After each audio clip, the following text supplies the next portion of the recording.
राधे राधे दोस्तों। आज सुनते हैं गुरुवार व्रत कथा। प्राचीन समय की बात है। किसी राज्य में बहुत बड़ा प्रधानी प्रतापी राजा रहता था और वो निर्धन लोगों की मदद करता था। लेकिन उसकी रानी को यह बात अच्छी नहीं लगती थी।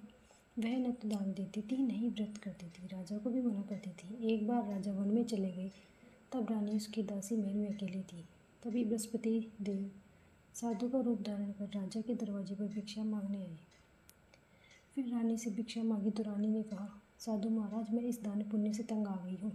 आप कोई ऐसा उपाय बताएं जो मैं आराम से रह सकूं। साधु ने कहा, हे देवी, तुम तो बहुत विचित्र हो। धन से तो सभी सुखी हैं। अगर धन अधिक है तो कुंवारी लड़कियों का ब्याह करवाओ, निर्धन को दान दो, बाग बगीचे का निर्माण करवाओ। तुम्हारे दोनों लोग सुधर जाएंगे। रानी बोली, मुझे तो ऐसे धन की आवश्यकता ही नहीं है जो मैं दान में दे सकूं। फिर साधु ने कहा, अगर ऐसी ही इच्छा है तो मैं जैसे कहता हूँ तुम वैसे ही करो। गुरुवार के दिन अपने घर को गोबर से लीपना, अपने बालों को धोना। राजा से कहना वो गुरुवार को हजामत बनवाए। भोजन में मांस मदिरा बनाए। कपड़े धोबी के यहाँ धुलने देना। और बृहस्पतिवार को ऐसा करने से तुम्हारा सारा धन नष्ट हो जाएगा।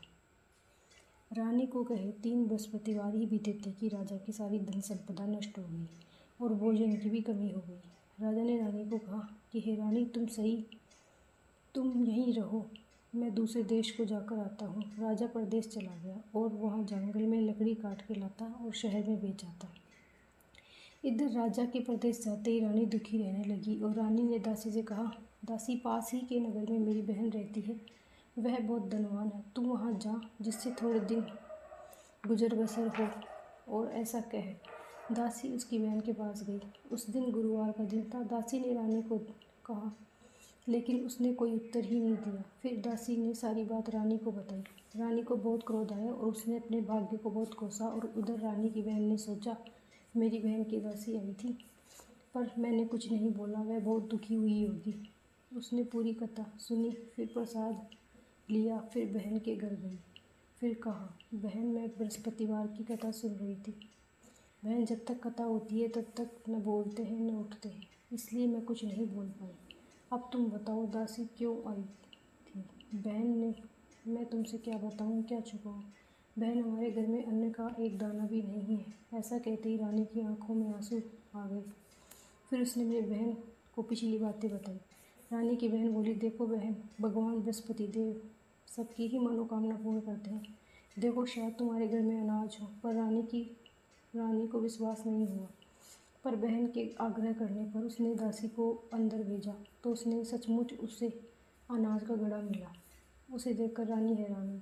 दासी ने रानी से कहा, जब हम भोजन नहीं मिलता था तो हम व्रत ही करते थे, इसलिए इनसे व्रत की कथा भी पूछ ली जाए और विधि भी पूछ ली जाए, बाकी हम भी व्रत कर सके। रानी ने अपनी बहन से पूछा।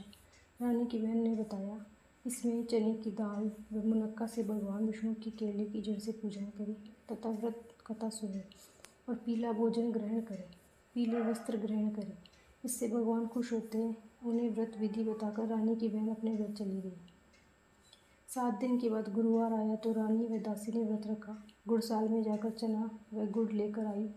इससे केले की जड़ विष्णु भगवान का पूजन किया। फिर पीला भोजन कहाँ से लाए, ऐसा लेकर सोच में पड़ गई। लेकिन उन्होंने व्रत रखा था तो बृहस्पति देव उनसे प्रसन्न हुए और वो एक साधारण व्यक्ति का रूप धारण कर आए तथा 2 थालों में सुंदर पीला भोजन लेकर आए और दासी को देकर चले गए। फिर रानी और दासी ने मिलकर पीला भोजन ग्रहण किया। उसके बाद वे सभी गुरुवार का व्रत और पूजन करने लगे। बृहस्पति की कृपा से उनके पास पहले जैसा धन दौलत सब हो गया, परंतु रानी फिर से पहले के जैसे आलस करने लगी। फिर दासी ने कहा, देखो रानी, तुम पहले की भी इसी प्रकार आलस करती थी, इस कारण धन नष्ट हो गया था और अब बृहस्पति की कृपा से हमें फिर से धन मिला है, तो ऐसा क्यों करती हो? तो हमें दान पुण्य करना चाहिए, धन को शुभ कार्यों में खर्च करना चाहिए, जिससे कुल का यश बढ़ेगा, स्वर्ग की प्राप्ति होगी। दासी की बात मानकर रानी अपना धन शुभ कार्यों में दान करने लगी, जिससे पूरे नगर में उसका यश फैल गया। दोस्तों, ये थी बृहस्पतिवार की कथा। कथा के बाद आरती करनी चाहिए, प्रसाद वितरण करना चाहिए।